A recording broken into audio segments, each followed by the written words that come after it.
بسم اللہ الرحمن الرحیم۔ روبرو یوٹیوب چینل کے پروگرام کتاب کہانی میں آج ہم دو معروف ادبی جرائد پر تبصرہ کر رہے ہیں، جس میں سے پہلا جریدہ بک ڈائجسٹ ہے اور یہ بک ڈائجسٹ کا محمد حفیظ خان نمبر ہے۔ محمد حفیظ خان معروف فکشن رائٹر ہیں اور اس پرچے کے مدیر اعلیٰ مظہر سلیم مجوکا اور مدیر اظہر سلیم مجوکا ہے۔ بک ڈائجسٹ کا یہ کمال ہے کہ انہوں نے بڑے بڑے معروف ادیبوں اور شاعروں کے حوالے سے نمبر شائع کیے ہیں۔ موجودہ شمارہ جو محمد حفیظ خان نمبر ہے، یہ بھی اپنی مثال آپ ہے۔ تعارف میں یہاں لکھا ہوا ہے کہ حفیظ خان معروف و معتبر محقق، مورخ، نقاد، ناول نگار، افسانہ نگار، ڈرامہ نگار، شاعر، کالم نویس اور صحافی ہیں۔ اتنی جہتوں میں کام کرنے والے حفیظ خان ایک ملک کے معروف ادبی شخصیت ہیں، اور یہاں مدیر اپنی بات کے عنوان سے لکھ رہے ہیں: بک ڈائجسٹ کا محمد حفیظ خان نمبر۔ پیارے قارئین، بک ڈائجسٹ کا محمد حفیظ خان نمبر پیش خدمت ہے۔ محمد حفیظ خان معروف محقق، مورخ، افسانہ نگار، ناول نگار، ڈرامہ نگار اور کالم نویس کے طور پر ایک معتبر مقام کے حامل ہیں۔ ایک لمبے عرصے سے علم و ادب کی کئی اصناف میں اپنی عمدہ تحریروں سے ایک عالم سے اپنی صلاحیتوں کا لوہا منوا چکے ہیں۔ اسی طرح اظہر سلیم مجوکا نے محمد حفیظ خان کا ایک خاکہ بھی تحریر کیا ہے، جس میں ان کی ادبی کاوشوں کا ذکر ہے۔ آگے چلیں تو منو بھائی کی ایک تحریر اس میں شامل ہے، جو کہ مختصر مگر انتہائی مؤثر ہے۔ منو بھائی فرماتے ہیں: یہ جو حفیظ خان ہے، اس میں عشق کی ساری خوبیاں اور ادب کی تمام خوبیاں موجود ہیں۔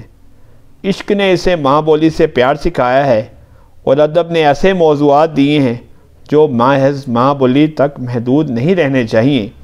غالباً یہ میری فرمائش تھی کہ اپنے افسانوں کو سرائکی سے باہر کی دنیا کی ہوا بھی لگاؤ۔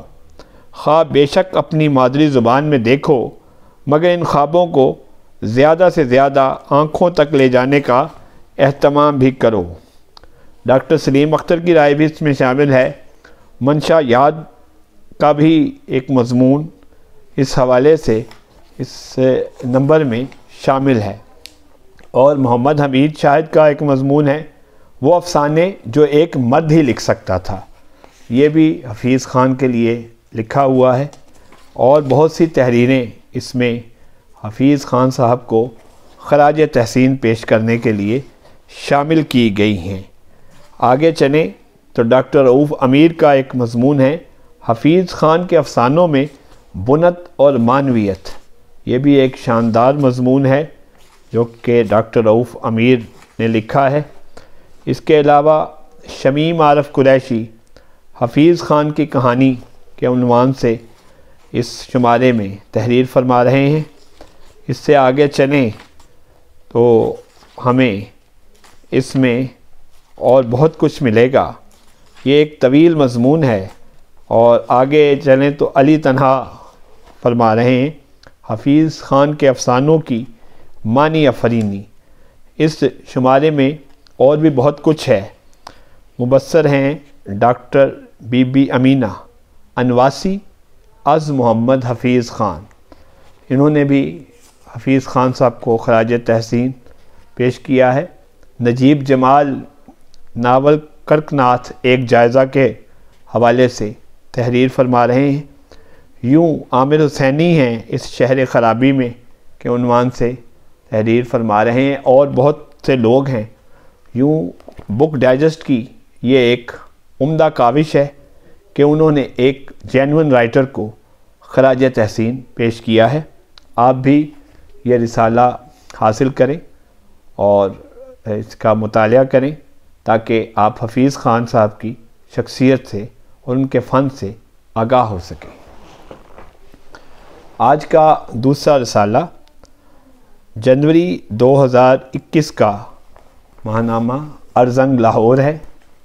ارزنگ کے مدیر عامر بن علی ہیں جو پاکستانی ہیں لیکن ملازمت کے سلسلے میں جاپان میں ہوتے ہیں۔ اس کے مدیر معروف شاعر حسن عباسی ہیں۔ جیسا کہ میں بتا چکا ہوں کہ یہ جنوری 2021 کا شمارہ ہے اور اس میں 2 معروف شخصیات کے انٹرویو ہیں، معروف شاعرہ، کالم نگار اور آرٹ کونسل فیصل آباد کی ڈائریکٹر صوفیہ بیدار کا انٹرویو ہے، اور ہمارے بہت ہی پیارے دوست معروف شاعر احمد سبحانی آکاش کا بھی انٹرویو اس میں شامل ہے۔ اس میں جیسا کہ آپ جانتے ہیں کہ اس میں مختلف شاعروں کا کلام بھی ہوتا ہے، حمد، نعت، غزل اور شعری گوشے بھی اس میں شامل ہیں۔ اس میں افسانے ہیں، مضامین ہیں۔ مضامین کی طرف دیکھیں تو قائد کی زیارت گاہ جمیل یوسف، ڈاکٹر وحید قریشی، ڈاکٹر علی محمد خان، عرفان مجید کی شاعری، علی اکبر ناطق، اور اے ارض لبنان کے علاوہ خاکسار نوید مرزا کا ایک مضمون، قاضی جاوید کے حوالے سے۔ قاضی جاوید ایک روشن دماغ شخصیت بھی شامل ہے۔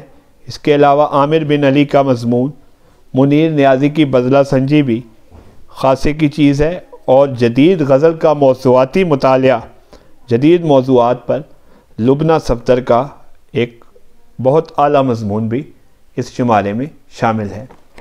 تو ناظرین، آپ بھی ارزنگ کا مطالعہ کریں، بہت اچھا ادبی جریدہ ہے۔ اور اس کے ساتھ ہی آج کا پروگرام اپنے اختتام کو پہنچا۔ نوید مرزا کو اجازت دیں، خدا حافظ۔